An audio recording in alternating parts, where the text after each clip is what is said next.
और मारीची के जीव उस आधार से साधना करता हुआ क्या क्या जीवन दुख पाए। 80 लाख बार देवता भी हो गया और 60 करोड़ बार गधा, 30 करोड़ बार कुत्ता, बिल्ली, पता नहीं के दुख हुए। और फिर जन्मा, फिर स्वर्ग में गया, फिर मनुष्य बना। ये तो उस जीव की हालत है जो वेदों अनुसार साधना कर रहा था, पूर्ण उस परम शक्ति यानी इनके प्रवर्तक से उपदेशी था। और महावीर जैन वही जीव आगे महावीर जैन बन गया। और महावीर जैन का कोई गुरु नहीं, उन्होंने मनमुखी सा हठ योग किया ऐसे ही, और फिर अपने ही उपदेश देने लगे। 363 पाखंड मत चला दिए। तो इस पाखंड मत के आधार से जो साधना करेगा उसकी तो और घनी बिरानमेटी होगी। वो तो कदे स्वर्ग में भी ना जा सकता, मनुष्य भी नहीं बन सकता। तो परमात्मा क्या बताते हैं, कोट जन्म तू राजा की न्या, मिटी न मन की आशा, भिक्षुकों का दर दर घूमा, मिला नी निर्गुण सा। इंद्र कुबेर ईश की पदवी और ब्रह्मा वर्ण धर्मराया, विष्णुनाथ के लोक को जाकर तो फिर भी उल्टा आया। असंग जन्म तना मरत्या हो गए, जीवित क्यों ना मरे रे। और 12 महल मध्य महल मठ बोरे, उस 12वें द्वार में वो परमात्मा का स्थान है, मठ है, सतलोक है। बहुर ना दे धरे रे। दोजक भीष्ट सभी तय देखे, राजपाट के रसिया। अब यहाँ जीवित मरने से तात्पर्य है कि जैसे आप एक मृत शव पड़ा है, उसने कोई गाली दे, बुंडा बोलो, चाहे उसके पास बोतल रखी रहे शराब की, चाहे माचिस धरी रहे, बीड़ी रखी रहे, वो टच नहीं कर सकता। तो एक तो ये है कि हमने विकारों से उल्टा हट जाना है। कोई बुंडा अच्छा कहे, हमें अपमान करे, तो उस मृत तुल्य रहकर हमने अपनी क्रियाएं सफल करनी है। दूसरा ये है कि जीवित मरना ये है कि मान लीजिए आप सत्संग की तरफ चलते हो, आपको कोई ऐसी चीज़ सताती है कि ये बाधा हो, ये हानि हो जाएगी, ऐसे हो जाएगा। तो इस मन पापी को आप ये शिक्षा, ये मालिक का आधार बनाएं कि मान लीजिए आज मृत्यु हो जाती है परमानेंटली। अब रोज बताने लग रहे प्रधानमंत्री, राष्ट्रपति, राम व्यक्ति रोज मरने लग रहे, उनके भी सब कामनाएं थी, वो भी भगवान का नाम नहीं ले पा रहे थे और उससे जो है ना भाग दौड़ में अपना जीवन बर्बाद कर रहे थे माया की में। तो ऐसे जैसे आप जी यहाँ चलने लगो तो इन्हों सोच लो भाई हानि होगी तो देखी होने दे। मान लिया मेरी मृत्यु हो जाती है तो परमानेंट गए हुआ तो फिर भी होनी है जो होना है। अरे 2-3 दिन हम जीवित मर के आ जावांगे, नो सोच ले, मान लिया हम मर गए, मृत्यु होगी, फिर कौन करेगा उस काम को। और 2-3 दिन के बाद हम जाएंगे तो फिर उसको संभाल तो लेंगे, और परमानेंट टिकट कटगी जब के कर ले। अब परमानेंट मृत्यु होगी जब के कर लेंगे, जब वो कहाँ जाएंगे जिनके लिए हमने भगवान से दूर हो रहे हैं। तो इन बातों को आधार बना के कुछ दिन के बाद आप इधर सरकन लागोगे, और जब आपके अंदर इतनी दृढ़ता देख लेंगे फिर तो जब एक तो हम ये भी कहते हैं किस्मत में जो लिखा वो मिटे को नहीं, वही मिलेगा। ये तो एक अपना एक कॉमन ज्ञान था। अब मान लिया आपकी किस्मत में आनी होनी है। एक बार बताऊं थे जींद में पूरा परिवार छत पर सोया था, गर्मियों के दिन थे, छत पर सो रहे थे और नीचे तो चोर चोरी कर ले गए सारे उनके फ्रीज, कूलर, अलमारी, जो धन था सारा, बिस्तर, कपड़े, बर्तन फोर उगाड़ ले गए ट्रक में। सवेरे उठे उधर एक नहीं पाई चम्मच भी उनके घर में, गैस का चूल्हा भी नहीं था। अब तो सारा कुंबा वहीं था, नाश हो गया, 10 लाख का सामान ले गए। तो कहने का भाव ये है भगवान पर विश्वास रखेंगे और 1-2 दिन छोड़ कर यहाँ आएंगे, इसको जीवन मृत्यु कहते हैं। असंग जन्म तन मृत्या हो गए, जीवित क्यों ना मरे रे। और 12 मध्य महल मठ बोरे, बहुर ना दे धरे रे। दोजक भीष्ट सभी तय देखे, जैसे अभी महावीर जैन जी का जीवन आपने देखा, स्वर्ग में भी गया, दोजक माने नरक और बहिष्ठ माने स्वर्ग। दोजक बहिष्ठ सभी तय देखे, राजपाट के रसिया, और 3 लोक से भी तरपति नाही, ये मन भोगी खसिया। आपके पास एक मोटरसाइकिल है और आपकी मन में इच्छा भगवान एक कार हो जाए, एक कार हो जाए, वह कार का भी सूत बैठ जाए। फिर कुछ दिनों के बाद थोड़ा सा धन हो जाए, तेने सोचा है यह कार तो छोटी है, बड़ी लोग 7-8 लाख की, और जो काम करने का वो करते नहीं, इतना मृत्यु हो जाए, फिर वह कार, उस कार मरिया पाओ किसी दिन एक्सीडेंट में। तो फिर ऐसी दुर्घटनाओं से भगवान रक्षा भी करते हैं जब हम इसकी शरण में आ जाते हैं। तो क्या बताते हैं, दोजक भी सभी तय देखे राजपाट के रसिया, और 3 लोक से तरपत नाही यो मन भोगी खसिया। इसने कितना दे ले धन, इसकी संतुष्टि होए को ना। अब एक ऐसी रिटायर हुआ सुपरिटेंडिंग इंजीनियर, बहुत पहले की बात है, और उसकी बहुत अच्छी तनख्वाह, अच्छी पोस्ट है, और फिर आर्किटेक्ट की दुकान खोल लिया आगे ने। वह माया की हवस खत्म नहीं होती जीव की। अब 58-60 साल तक तो उसका भरा नहीं, अरे फिर वो और किला जोड़ेगा, फिर ऐसे उसकी मृत्यु हो जाती है। ऐसे ये जीव भगवान से दूर होकर नो दुखी रहता है। तो कहते हैं सतगुरु मिले तो इच्छा मिटे, और पद मिल पदे समाना, चल हंसा उस लोक पठाऊं जो आदि अमर स्थाना। ओए होए, परमात्मा कहते हैं, हे प्यारी आत्मा, हे हंस आत्मा, ये विकार रहित प्यारी आत्मा, जो भक्त होते हैं उनको हंस बोला जाता है।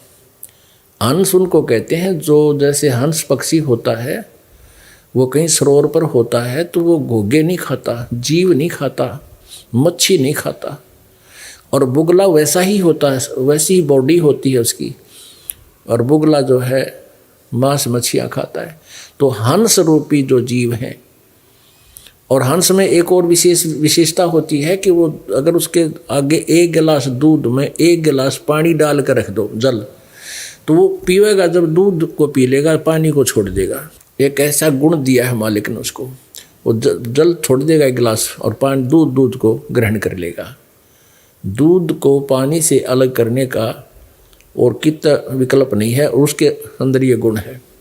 दूध और पानी को अलग अलग कर लेना मीन अच्छे और बुरे का निर्णय करके जो भक्त, जो व्यक्ति अपनी क्रियाएं साधना भक्ति करे, वो हंस जैसा होता है।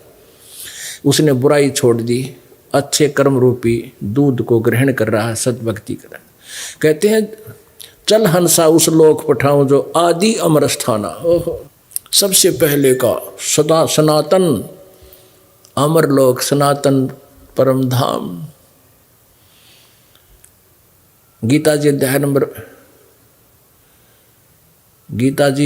नंबर 18 के श्लोक नंबर 62 में कहा कि अर्जुन, तू सर्वभाव से उस परमेश्वर की शरण में जा, उसकी कृपा से तू परम शांति और सनातन परम धाम को, शाश्वतम स्थानम, शाश्वत माने अमर, सदा रहने वाला, उस स्थान को प्राप्त होगा और परम शांति को प्राप्त होगा। तो यहाँ परमात्मा कहते हैं, गरीबदास साहिब जी परमेश्वर को साक्षात्कार करने के उपरांत उनके द्वारा प्राप्त ज्ञान से क्या बता रहे हैं, चल हंसा उस लोक पठाऊं जो आद अमर अस्थाना। सतगुर मिले तो इच्छा मिटे, पद मिल पदे समाना, चल हंसा उस लोक पठाऊं जो आदि अमर अस्थाना। उस आदि अमर स्थान में क्या सुख है। 4 मुक्ति जहाँ चंपी करती, माया होरी दासी, दास गरीब अभय पद पर से, वो मिले राम अविनाशी। अब देखो यहाँ बता रहे हैं कि सतलोक में यो जीव एज इट इज रहेगा, इसका शरीर एस शुक्रम अकायम असनाविरम होगा। इसका वहाँ शरीर जो बनेगा माता पिता के संयोग से शुक्र से तैयार नहीं होगा, और ऐसी हमारे जैसी काया नहीं होगी, नाड़ी आदि के जंतर तंत्र से वो नहीं होगा, एक तत्व तेज पुंज से बनेगा।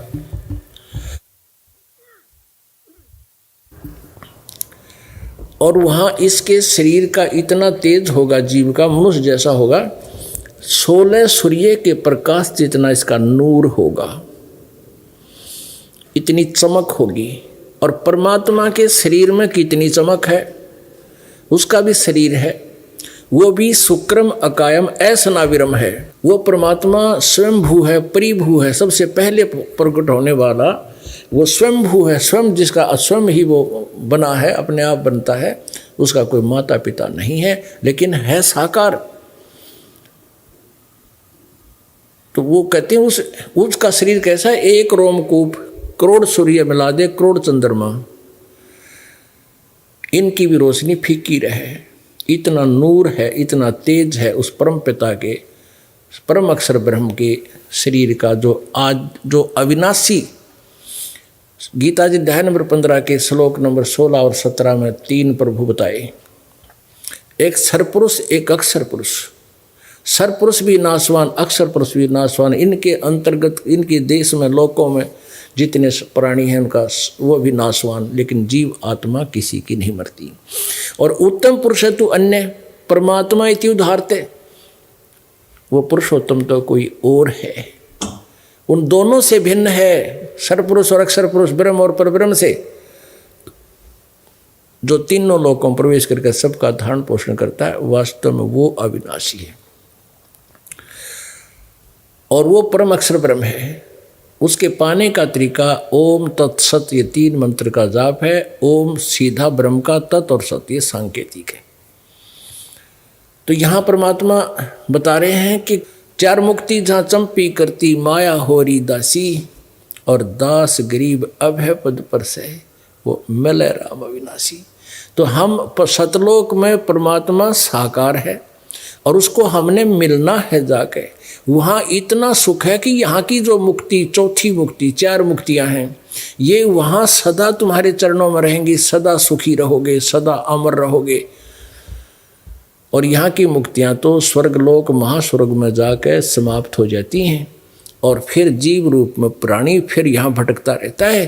कहते 4 मुक्ति जो चंपी करती, माया होरी दासी और दास गरीब अभय पद पर से, वहाँ कोई डर नहीं, कोई जरा मरण का भय नहीं। और मिले राम अविनाशी, वो अविनाशी भगवान का मिलन होगा, वहाँ साक्षात दर्शन होंगे परमात्मा के। और ये जो प्रसंग आज का था कि ये अनाड़ी लोग जिनको ना अध्यात्म ज्ञान है, ना उनका अपना अनुभव रहा है, उन्होंने परमात्मा को निराकार बताकर भ्रमित किया हुआ है। वो साकार है, मनुष्य सदृश है, नर आकार है, उसका तेजोमय शरीर है। यजुर्वेद अध्याय नंबर 5 के श्लोक नंबर 1 में 2 बार प्रमाणित किया है। अग्ने तनुरसी विष्णुवे तवा सोमस्य तनुरसी। अग्नि माने उस परमेश्वर का, तनु माने शरीर, असी माने उस परमेश्वर का शरीर है, था परमात्मा तेजो में शरीर युक्त है। और उस विष्णुवे तवा सोमस्य तनुरसी, उस सबके पालन पोषण के लिए गीता जी अध्याय नंबर 15 के श्लोक नंबर 17 में कि ये लोग तरम आविश्य विवर्ती अवैश्वर है, जो तीनों लोकों में प्रवेश करके सबका धारण पोषण करता है, वो अविनाशी परमात्मा है। उसके विषय में वेद बता रहे हैं। यजुर्वेद अध्याय नंबर 5 का श्लोक नंबर 1, अग्नि तनुरसी, परमात्मा तेजो में शरीर युक्त है और फिर अपने रूप को सरल करके यहाँ आता है सबका धारण पोषण करने के लिए। विष्णुवे माने धारण पोषण करने के लिए, पालन पोषण करने के लिए। तवा माने उस, सोमस्य माने उस अमर पुरुष का, सत्पुरुष का, परम अक्षर पुरुष का, तनु माने शरीर, असी माने है। वो अतिथि रूप में यहाँ आता है, मेहमान रूप में आता है और वो फिर अपने यथार्थ ज्ञान को से परिपूर्ण करता है। वो पूजा के योग परमात्मा है और उसी की पूजा से मोक्ष होगा। और हमारा यहाँ से जाना सतलोक में, तो यहाँ जब हम जाएंगे हमारी, अब अगर ये कोई कहे वहाँ परमात्मा है नहीं तो के गड्ढन जाएंगे हम, वहाँ कराएंगे क्या? वहाँ निराकार न के चाटेंगे, तो यहाँ भी है, फिर कण कण में बता रहे हैं। तो वहाँ मालिक साकार रूप में है, उसके दर्शन से इतना आनंद होता है और वहाँ कोई दुख नहीं, ना बुढ़ापा ना मृत्यु, वहाँ सदा सुखी रहोगे। बोलो सतगुरुदेव। परम पिता परमात्मा पूर्ण ब्रह्म सारी सृष्टि के रचनहार कुल मालिक कबीर परमेश्वर जी की असीम कृपा से आप जी को ये यथार्थ ज्ञान सुनने को मिला। धन्य भाग है वो पुण्यात्मा जिनको ये सत्संग सुनने को मिल रहा है।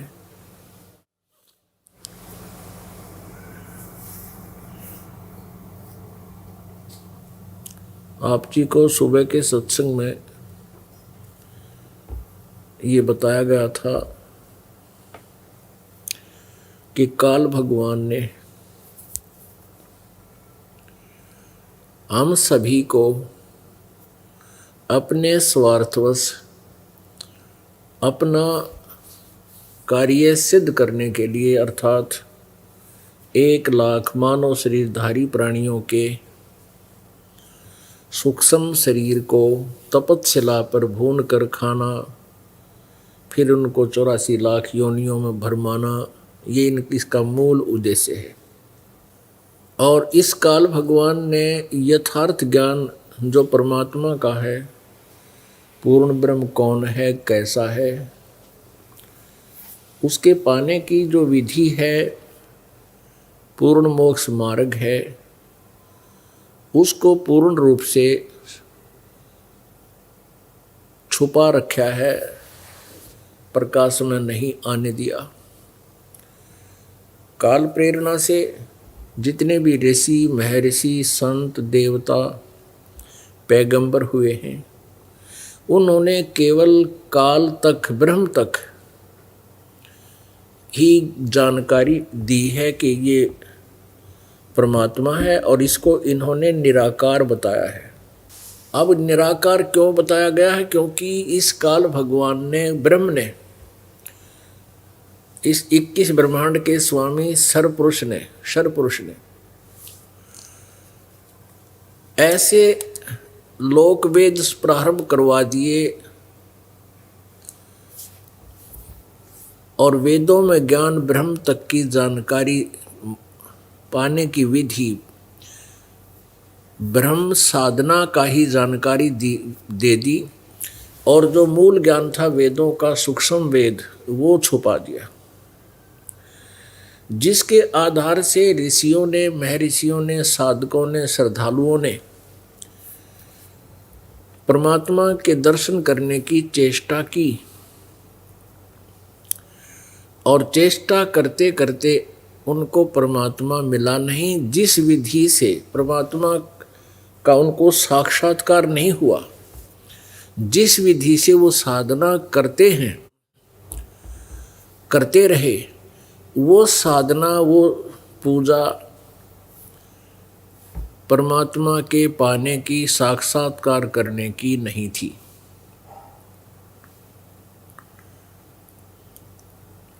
कौन सी साधनाएं? जैसे हठ योग, जिसको मेडिटेशन का नाम दिया जाता है आजकल मॉडर्न ज़माने में। हठ योग जैसे हजारों वर्षों तक साधना किया करते थे, तो वो हठ योग जो था, ये काल ने अपनी कार्य से अपना उल्लू सीधा करने के लिए ये एक और अज्ञान इन मानव समाज में फैला दिया। और दूसरा ओम नाम का मंत्र, यजुर्वेद अध्याय नंबर 40 के श्लोक कहो चाहे मंत्र कहो 15 में उसमें स्पष्ट किया है कि ओम कर्तु समर, किलवे समर और कर्त्युम समर। ओम नाम के जाप का, ओम नाम का सिमरण, काम करते करते सिमरण कर, विशेष कसक के साथ, एक श्रद्धा के साथ उसका सिमरण कर, और मनुष्य जीवन का मूल कर्तव्य जानकर ओम नाम का सिमरण कर, जिससे आप जी का जो इस स्थूल शरीर के अंदर एक सूक्ष्म शरीर है, वो सूक्ष्म शरीर में एक इस ओम नाम के जाप से एक ऐसी शक्ति आ जाती है, सिद्धियां आ जाती हैं, और वो उसकी कमाई के आधार से फिर देव रूप धारण करके स्वर्ग आदि महास्वर्ग में अपने कर्म अनुसार से चला जाता है। और ब्रह्म साधना करने वाला, ओम नाम का जाप करने वाला, हठ योग करने वाला, क्योंकि यहाँ आप सुबह बताया था कि ये जैसे कर्म जो करता है उसको वैसा ही फल मिलता है। हठ योग जिसने किया, मेडिटेशन किया हजारों वर्षों तक, उसका अलग से बेनिफिट मिलता है, वो अलग लिख दिया जाता है। ओम नाम का जाप किया उसका अलग अकाउंट होता है। जैसे गायत्री मंत्र था, बना रखा था इन अज्ञानियों ने, यजुर्वेद अध्याय नंबर 36 के मंत्र नंबर 3 को गायत्री मंत्र बता दिया और उसके साथ में अपनी सोच अनुसार ओम नाम लगा लिया। क्योंकि इन व्यक्तियों को आज तक ये भी नहीं पता था कि यजुर्वेद का जो ये जिसको तुम गायत्री मंत्र कहते हो, ये यजुर्वेद का एक मंत्र है। ये अपनी सोच से कहीं कहीं कोई उपनिषद से कुछ इसका अंश ले रखा था, कुछ कहीं से, लेकिन ये अब पता चला कि वेदों को पढ़ने से कि ये यजुर्वेद का अध्याय नंबर 36 का मंत्र 3 है और उसके आगे ओम लगाना बहुत गलत है, क्योंकि ओम तो ब्रह्म का मंत्र है और ये यजुर्वेद अध्याय नंबर 36 का श्लोक जो 3 है, ये पूर्ण परमात्मा की महिमा है, परम अक्षर ब्रह्म की जानकारी है। अब जैसे कोई प्रधानमंत्री के साथ में के स्थान पर मुख्यमंत्री लिख दे, प्रधानमंत्री को एप्लीकेशन लिखते समय, तो वो प्रधानमंत्री उसको स्वीकार नहीं करेगा बल्कि बहुत नाराज हो जाएगा। जैसे प्रधानमंत्री जी को और कोई मुख्यमंत्री जी का संबोधित करता है तो उसकी अकल का पता लग जाता है और वो महसूस करता है कि वो अनाड़ी व्यक्ति है, इसको कुछ ज्ञान नहीं। तो जिन व्यक्तियों ने इस यजुर्वेद अध्याय नंबर 36 मंत्र 3 का ओम नाम साथ में जोड़ के ओम भूर्भुवः बना लिया, ये बहुत गलत किया इन्होंने। क्या परमात्मा अनजान था? क्या परमात्मा को पता नहीं था कि इस मंत्र में कोई ये इनकम्प्लीट रह गया? परमेश्वर ने जो वाणी उच्चारण कर दी उसमें मिक्स करना, उसको बर्बाद करना है, कुछ भी ऐड करना। जैसे गाड़ी का पिस्टन बना रखा है कंपनी ने और उसमें कोई चतुरता दिखाता है, उसके साथ एक नट वेल्ड कर देता है कि अब बहुत बढ़िया पिस्टन हो गया। उसने तो बिगाड़ दिया, कंपनी ने तो बिल्कुल वो एक्यूरेट बना के भेज रखा था और उससे ही काम करता। तो कहने का भाव ये है कि जैसे किसी भी वेद के एक मंत्र, 2 मंत्र, 10 मंत्र, 20 मंत्र, या जैसे श्रीमद् भगवत गीता जी का एक अध्याय और प्रतिदिन करते थे, पाठ करते थे, तो इनका अकाउंट अलग लिख दिया जाता है। तो इन सब का बेनिफिट उन साधकों को मिलता है, लेकिन मोक्ष नहीं होता, परमात्मा का साक्षात्कार नहीं होता। जिस कारण से इन्होंने हठ योग किया, मेडिटेशन किए, हजारों वर्षों तक साधनाएं की ऋषि महर्षियों ने, लेकिन उनको परमात्मा का साक्षात्कार हुआ नहीं। उन्होंने केवल ब्रह्मांडीय प्रकाश हृदय में देख लिया, अंतःकरण में, और उसको ही प्रकाश मान लिया, प्रकाश को ही परमात्मा मान लिया। अब पुण्यात्माओं ये क्या कहते हैं कि हमने परमात्मा का प्रकाश देखा। परमात्मा का प्रकाश है, परमात्मा है नहीं, तो ये बात जची नहीं। जैसे कोई कहे कि मैंने सूर्य का प्रकाश देखा और कहे सूर्य है ही नहीं, वो तो निराकार है, दिखाई देता ही नहीं, तो अंधा है वो और किसी से सुनी सुनाई बकवाद बोल रहा है। ऐसे ही ये ऋषि महर्षि जो अभी तक प्रभु को निराकार बताया करते थे, इनका अपना कोई अनुभव नहीं था, इनको कोई परमात्मा की प्राप्ति नहीं थी, न ये वेदों से परिचित थे, जिस कारण से इन्होंने अपने लोक वेद दंत कथा बना दी कि परमात्मा निराकार है और केवल परमात्मा का प्रकाश ही देखा जा सकता है समाधि आदि लगा के, साधना से, उपासना से। अब पुण्यात्माओं, अब क्या बताते हैं, जैसे एक तालाब के अंदर, तालाब के जल के अंदर सूर्य का प्रकाश, सूर्य की रोशनी उसके ऊपर गिर रही है, उसका प्रतिबिंब है जल में, और वहाँ से प्रकाश रिफ्लेक्ट होकर उस तालाब के साथ में बने हुए किसी मकान के किसी कक्ष में उसका एक प्रतिबिंब रिफ्लेक्शन चला जाता है। तो वो रिफ्लेक्शन को में सूर्य का आकार दिखाई नहीं देता, केवल सूर्य का प्रकाश दिखाई देता है। अब उस प्रकाश कक्ष में देखे हुए प्रकाश को ये तो कह रहे हैं कि सूर्य का प्रकाश है, लेकिन सूर्य को निराकार बता रहे हैं, तो उन लोगों को कोई ज्ञान नहीं। ऐसा ही समझो कि संसार रूपी कक्ष में, ये इस ब्रह्मांड में, एक ब्रह्मांड कहो चाहे अंड कहो चाहे पिंड कहो, इस पिंड कहो, शरीर को पिंड कहते हैं और ब्रह्मांड को अंड भी कहते हैं, क्योंकि इसका अंड आकार है, अंडे जैसी इसका आकार है। तो इस अंड आकार अंड में यानी ब्रह्मांड में उस पूर्ण परमात्मा का प्रकाश ऐसे रिफ्लेक्टेड होकर आया हुआ है, जैसे सरोवर के जल से रिफ्लेक्टेड होकर के प्रतिबिंब, केवल प्रकाश का प्रतिबिंब कक्ष में पहुंच गया। और उस कक्ष के अंदर देखने वाला ये देख रहा है कि मैंने सूर्य का प्रकाश देखा, परमात्मा निराकार है, केवल उसका प्रकाश देखा जा सकता है। तो ऐसा सिद्धांत है इन अज्ञानी ऋषियों, वेद ज्ञानहीन ऋषि महर्षियों और देवताओं और गुरुओं ब्राह्मणों का, जिन्होंने अभी तक परमात्मा को निराकार बताया। और साथ में ये कहते हैं प्रभु का डिवाइन लाइट, परमात्मा का प्रकाश देखा जा सकता है।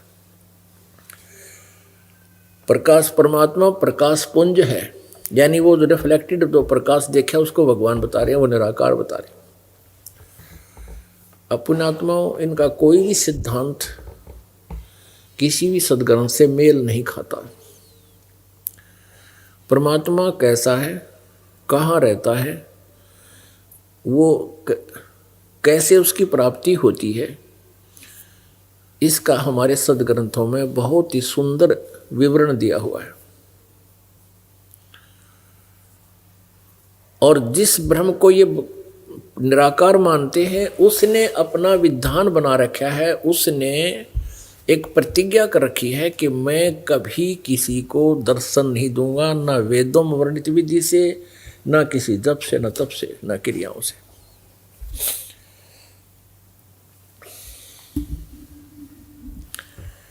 पुण्यात्माओं, परमात्मा को पाना बहुत ही आसान है,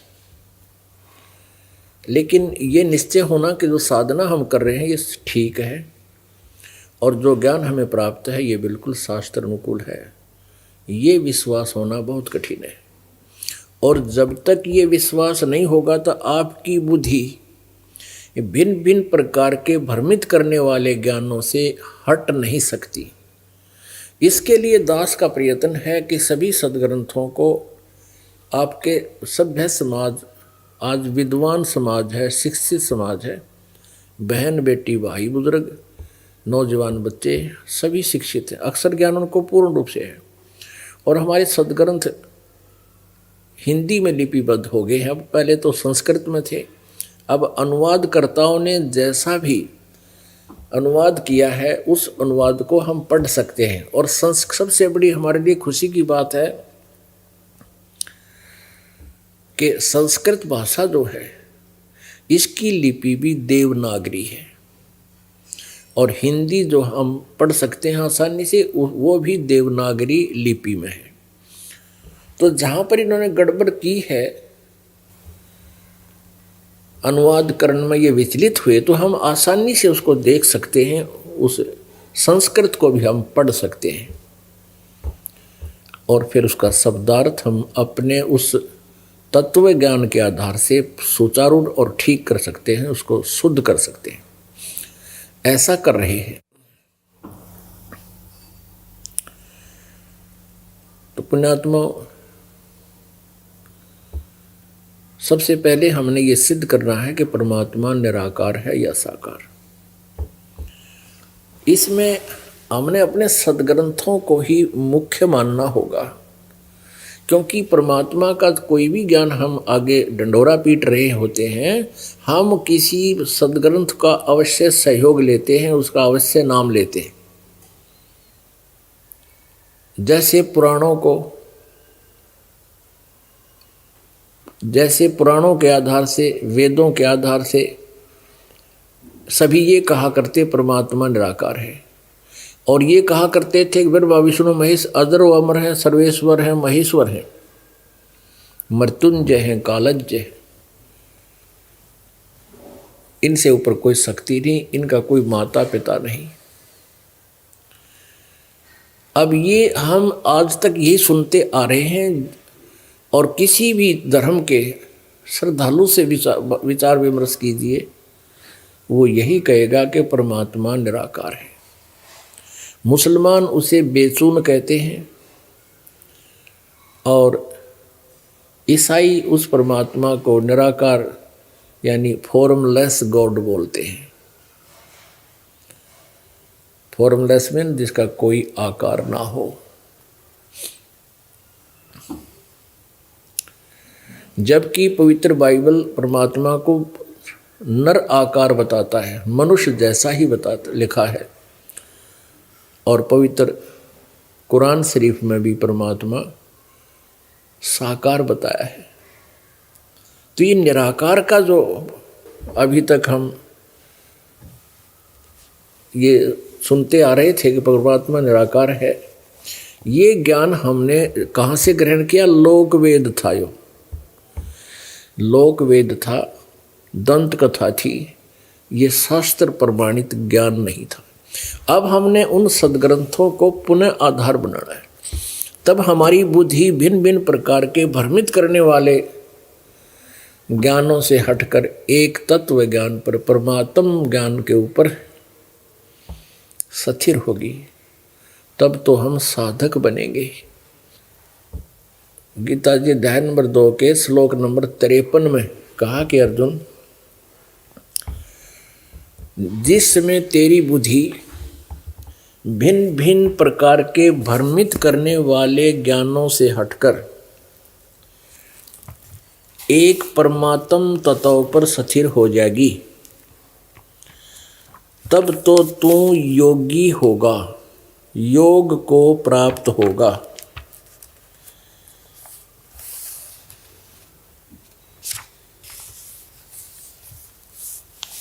ये देखिएगा, पवित्र श्रीमद् भगवत गीता, गीता प्रेस गोरखपुर से प्रकाशित है। इसके अनुवादक हैं जय दयाल गोविंद का। अध्याय नंबर 2 और श्लोक नंबर 53। भांति भांति के वचनों को सुनने से विचलित हुई तेरी बुद्धि जब परमात्मा में अचल स्थिर ठहर जाएगी, तब तू योग को प्राप्त हो जाएगा, अर्थात तेरा परमात्मा से नित्य संयोग हो जाएगा। इसमें सबसे बताया कि भांति भांति के वचनों को सुनने से विचलित हुई तेरी बुद्धि जब परमात्मा में अचल स्थिर ठहर जाएगी, तब तो तू योग को प्राप्त होगा। जब तक तू भगत बनेगा, तेरी साधना स्टार्ट होएगी। योग को प्राप्त होना, साधना स्टार्ट करना। अपने आत्मा सबसे पहले आप जी को पवित्र बाइबल दिखाते हैं। पवित्र बाइबल के अंदर आप अपने आँखों देखोगे कि परमात्मा ने 6 दिन में सृष्टि रची, 7वें दिन वो तख्त पर जा बैठा। पहले दिन में उसने क्या रचा, दूसरे दिन में ये रचा, तीसरे दिन ये रचा, 5वें दिन, चौथे दिन ये रचा, 5वें दिन ये रचा, और 6ठे दिन उसने क्या रचना की। हम क्योंकि शॉर्ट में लेंगे, और भी बहुत सा ज्ञान सुनाना होता है। ये देखिएगा पवित्र बाइबल, संपूर्ण जीवन अध्ययन बाइबल,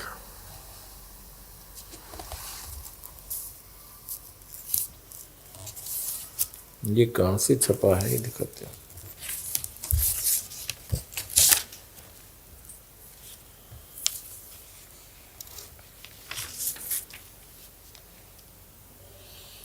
संपूर्ण जीवन अध्ययन बाइबल, यहाँ अंग्रेजी में लिखा है, यहाँ नीचे इसका प्रकाशन वगैरह, यहाँ हिंदी में लिखा है, ये पढ़ लेते हैं। पवित्र बाइबल, संपूर्ण जीवन अध्ययन बाइबल, प्रबंधक संपादक डेविड स्टुअर्ट, अंग्रेजी प्रधान संपादक Donald C Thomas, MA MDV, संयुक्त संपादक J वेस्ले आदम्स PhD, संपादकीय समिति स्टानली M हॉर्टन THD अध्यक्ष, विलियम W मेंसिस PhD उपाध्यक्ष। आगे देखो, full Bible, full life study Bible, life publishers international, Springfield मशहूर USA, मैसूरी। यानी अब इसका हम देखते हैं इसके उत्पत्ति ग्रंथ में,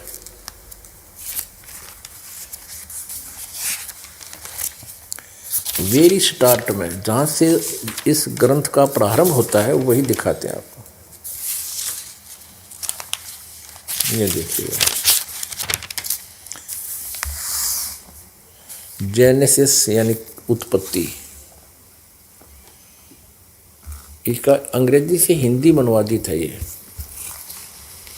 ये उत्पत्ति नंबर 1 अध्याय है। यो आरंभ यहाँ से होता है और इसका प्रश्न नंबर 4 पे, प्रश्न नंबर 4 पे यहाँ से देखते हैं। आरंभ है, आदि में परमेश्वर ने आकाश और पृथ्वी की सृष्टि की। पृथ्वी बेडौल और सुनसान पड़ी थी और गहरे जल के ऊपर अंधियारा था, तथा परमेश्वर का आत्मा जल के ऊपर मंडराता था। जब परमेश्वर ने कहा उजियाला हो, तो उजियाला हो गया। और परमेश्वर ने उजाले को देखा, अच्छा लगा, और परमेश्वर ने उजियाले को अंधियारे से अलग किया। परमेश्वर ने उजाले को दिन और अंधियारे को रात कहा, तथा सांझ हुई, फिर भोर हुआ। इस प्रकार यो पहला दिन हो गया। फिर और रचना की, सांझ हुई, फिर भोर हुआ। इस प्रकार ये दूसरा दिन हो गया। फिर ये सांझ हुई, फिर भोर हुई, ये तीसरा दिन हो गया। हम यहाँ देखते हैं ये चौथा दिन, सांझ हुई, फिर भोर हुई, फिर इस प्रकार चौथा दिन। यानी इसमें जो रचनाएं की, हम अपने मतलब की बातों पर आते हैं। 5वां दिन, सांझ हुई, फिर भोर हुई, इस प्रकार 5वां दिन हो गया। पशु पक्षी पहले पैदा किया। अब देखो, अब फिर क्या, यहाँ से परमात्मा ने कहा, यहाँ 26वां श्लोक है, ये अध्याय 1 का ये 26वां श्लोक है। फिर परमेश्वर ने कहा, हम मनुष्य को अपने स्वरूप के अनुसार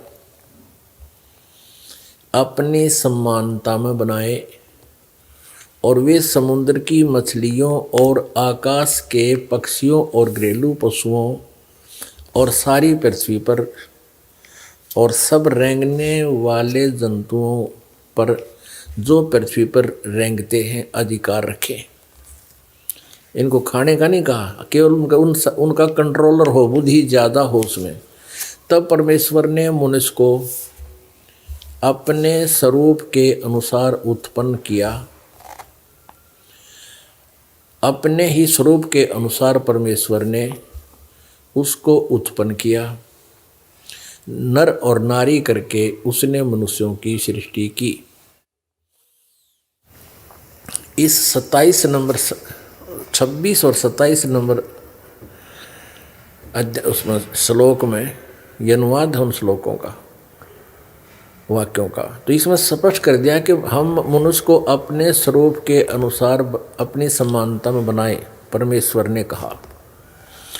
तब परमेश्वर ने मनुष्य को अपने स्वरूप के अनुसार उत्पन्न किया। अपने ही स्वरूप के अनुसार परमेश्वर ने उसको उत्पन्न किया। नर और नारी करके उसने मनुष्यों की सृष्टि की।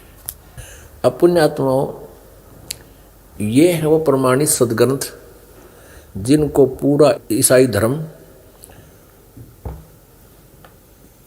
एक प्रमाणित शास्त्र मानता है, अद्वितीय शास्त्र मानता है। इससे बाहर की बातों को स्वीकार नहीं करते।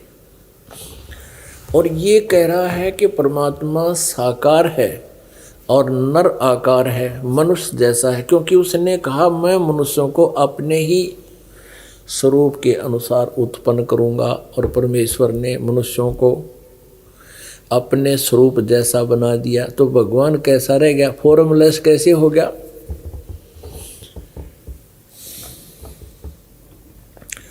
अब फिर एक और कंसेप्ट क्लियर कर रखा है इस पवित्र सद्ग्रंथ ने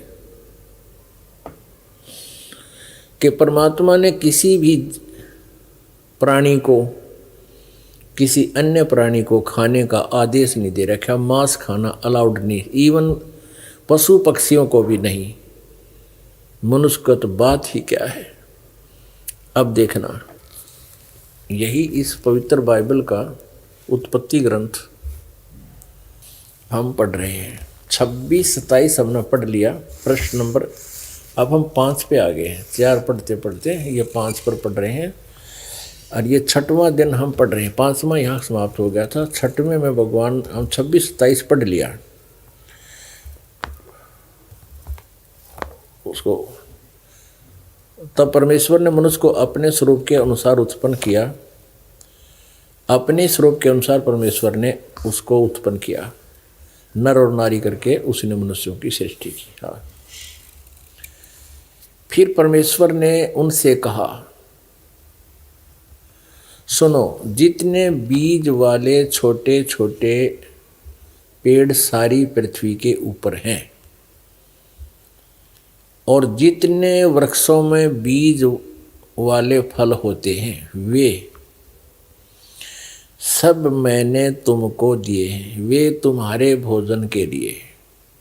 इसमें फाइनल कर दिया 29 नंबर श्लोक में, वाक्य में, कि परमेश्वर ने उनसे कहा, मनुष्यों से, सुनो, जितने बीज वाले छोटे छोटे, यहाँ से देखो कोई सोचेगा कि 28 माना पड़ा।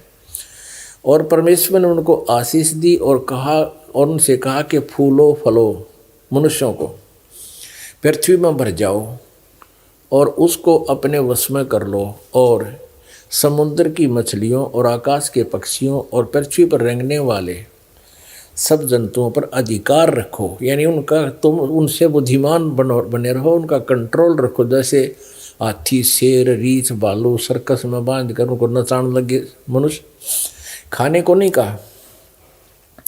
फिर परमेश्वर ने उनसे कहा, तुम सुनो, जितने बीज वाले छोटे छोटे पेड़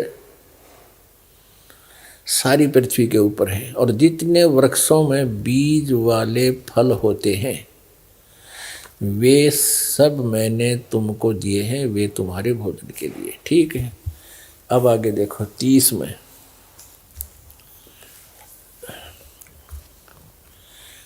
और जितने पृथ्वी के पशु और आकाश के पक्षी और पृथ्वी पर रेंगने वाले जंतु हैं, उनमें जिनमें जीवन के प्राण हैं, उन सब के खाने के लिए मैंने सब हरे हरे पेड़ दिए और वैसा ही हो गया।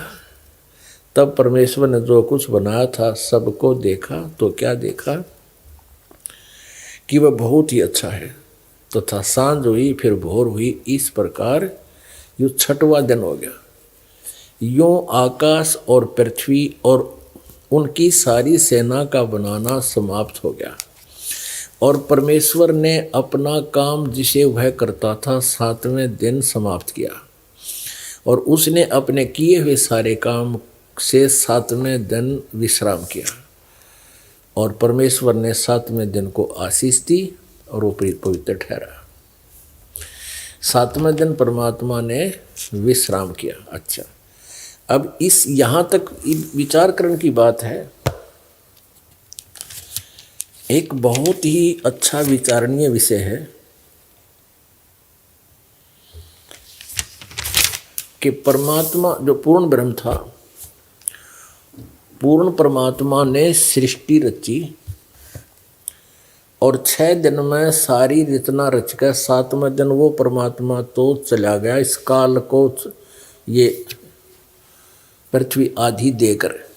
कहाँ चले गए? अपने सतलोक में तखत पर जा विराजे, तखत पर जा विराजा, वहां बैठ गया।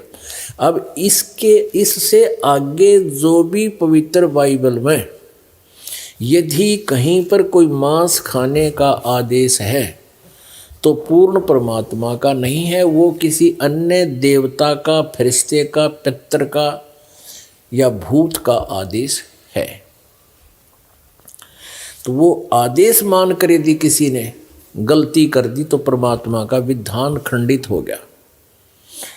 जैसे एक व्यक्ति का एक दरोगा जी थानेदार मित्र था और उस व्यक्ति ने एक दिन अपने दरोगा मित्र से कहा कि मेरा एक पड़ोसी मुझसे बहुत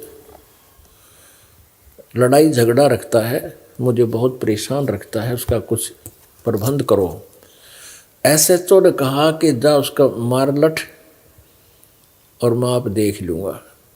आदेश पाकर अपने मित्र एसएचओ अधिकारी का उस व्यक्ति ने आकर अपने पड़ोसी, अपने शत्रु का लठ मार दिया।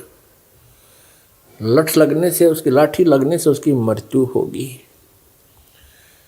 अब वही एसएचओ जो उसका मित्र था उसको पकड़ के लाया और जेल में डाल दिया, उसको सजाए मौत हुई। अपने आत्माओं, वो राजा का विधान है कोई किसी की हत्या करेगा उसको मृत्यु दंड मिलेगा। और उस व्यक्ति ने अपने एक मित्र अधिकारी की आज्ञा का पालन कर लिया जिससे राजा का विधान टूट गया। विधान टूटने से उसको सजा मिली।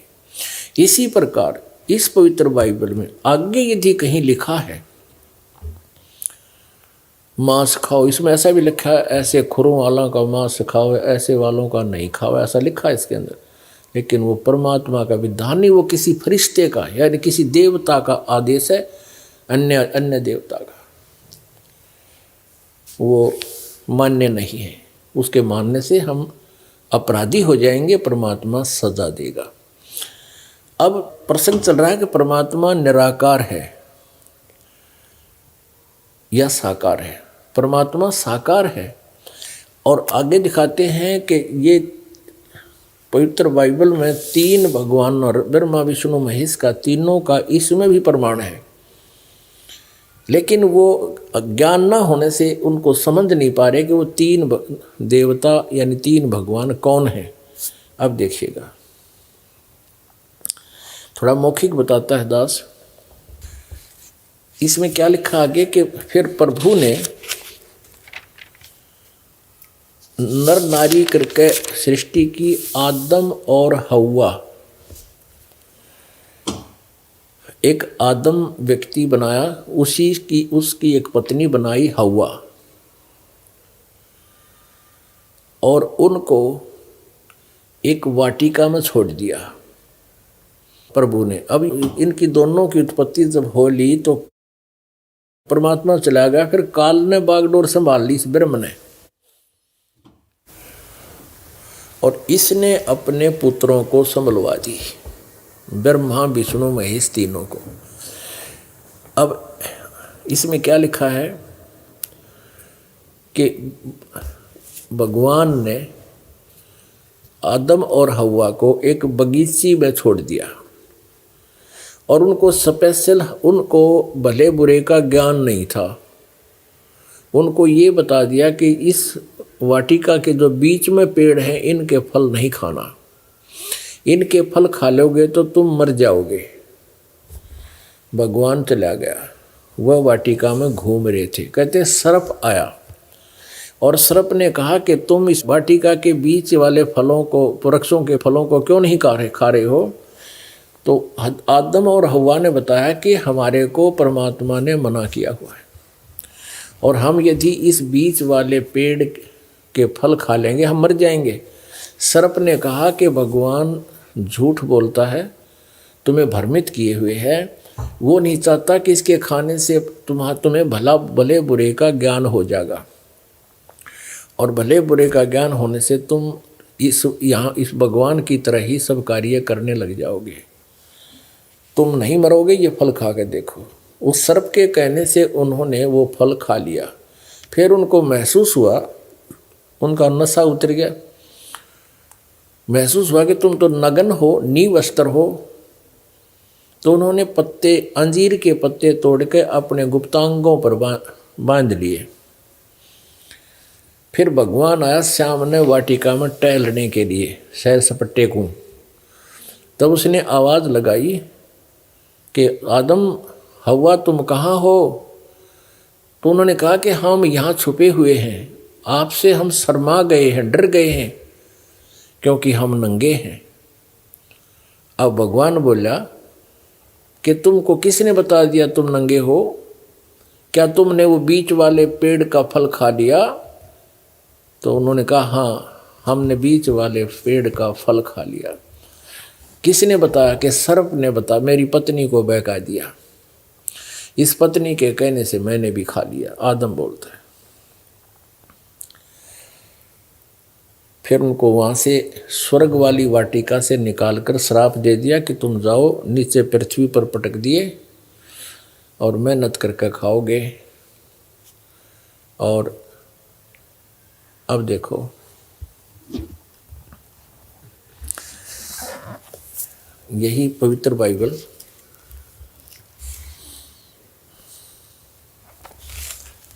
और प्रश्न नंबर 9, अब उत्पत्ति अध्याय 3 चल रहा है।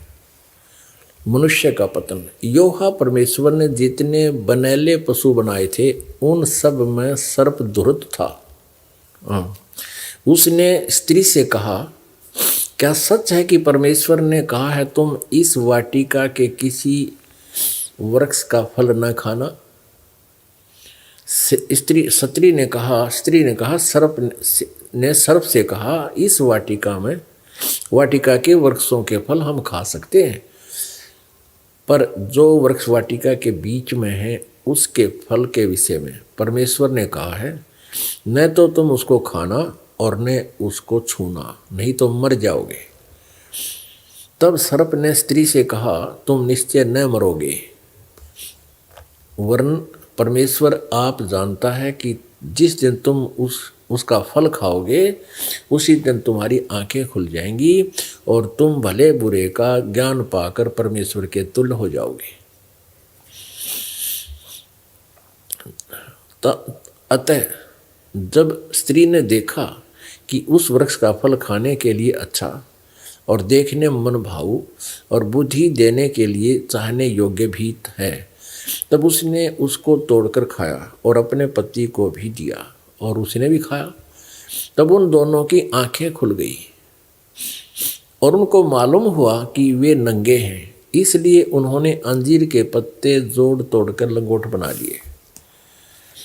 तब योहा परमेश्वर, जो कि दिन के ठंडे समय वाटिका में फिरता था का शब्द उनको सुनाई दिया। तब आदम और उसकी पत्नी वाटिका के वृक्षों के बीच योहा परमेश्वर से छिप गए। तब योहा परमेश्वर ने पुकार कर आदम से पूछा, तू कहाँ है? अब यो भगवान ने न्योय नहीं बेराव किस है, तो भगवान की सा जब उस न्योय ना बेराव आदम ने तो पूछे है। बात ये नहीं है, क्योंकि अभी सच्चाई सामने आओगे देखना। उसने कहा, मैं तेरा शब्द बारी में सुनकर, इस बाड़ी में यानी बगीचे में, डर गया, क्योंकि मैं नंगा था इसलिए छिप गया। उसने कहा कि किसने तुझे बताया कि तू नंगा है?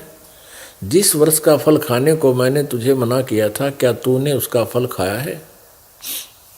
आदम ने कहा, जिस स्त्री को तूने मेरे संग रहने को दिया है उसी ने उस वृक्ष का फल मुझे दिया और मैंने खाया। तब योहा परमेश्वर ने स्त्री से कहा, यो से होना से, तूने यह क्या किया?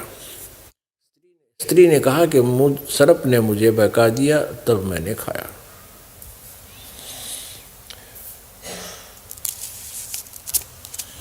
अब आगे देखो, अब प्रश्न नंबर 10 पे, अब उत्पत्ति 3 और 4, उत्पत्ति 3 ही चल रही है। आयत नंबर 20 में आदम ने अपनी पत्नी का नाम हव्वा रखा और जितने मनुष्य जीवित हैं उन सब की आदि माता हुई है। और योहा परमेश्वर ने आदम और उसकी पत्नी के लिए चमड़े के अंग रखे बनाकर उनको पहनाए। यानी भगवान उड़े खड़ा था, उन तब बात करे था, उनके कपड़े बनवाए, चमड़े के अंग रखे और उनती पर आए, तो निराकार की तरह गया। फिर योहा परमेश्वर ने कहा, मनुष्य भले बुरे का ज्ञान पाकर, देखना ध्यान से, यह है हम में से एक के समान हो गया। इससे सिद्ध है कि परमात्मा इनके हिसाब से वो देवता हैं और एक से अधिक हैं।